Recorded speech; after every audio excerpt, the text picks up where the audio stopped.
ও আবেগী গল্প শেষ মুহূর্তের তওবা। এক বৃদ্ধ লোক প্রতিদিন গ্রামের মসজিদের পাশে বসে থাকত। 5 ওয়াক্ত আজান শুনত, কিন্তু নামাজে যেত না।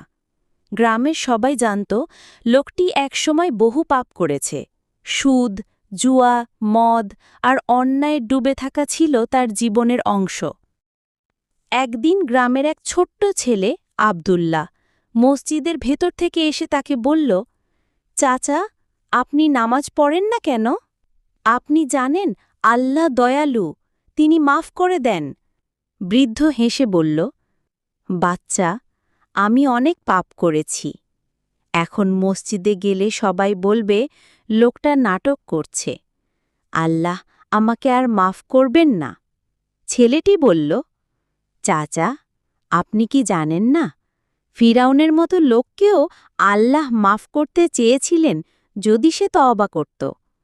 আপনি তো ফিরাউন না। আপনি যদি অন্তর থেকে তওবা করেন, তাহলে আল্লাহ আপনাকে নিশ্চয়ই মাফ করবেন। সেদিনের কথাগুলো গভীরভাবে নাড়া দিয়ে যায় বৃদ্ধকে। সে রাতে চুপি চুপি উঠে উজু করে।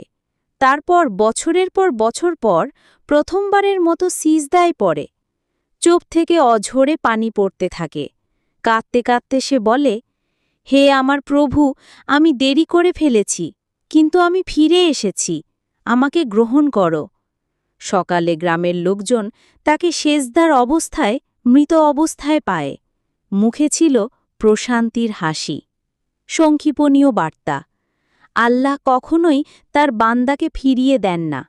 যত পাপী হোক না কেন, এক ফোঁটা অশ্রু আর আন্তরিক তওবা আল্লাহর দরবারে সবচেয়ে দামি আমল হতে পারে। মৃত্যুর আগ মুহূর্ত পর্যন্ত আল্লাহর দরজা খোলা। নিশ্চয়ই আল্লাহ তওবাকারীদের ভালোবাসেন। সূরা আল বাকারা 222। যদি ভালো লাগে এমন আর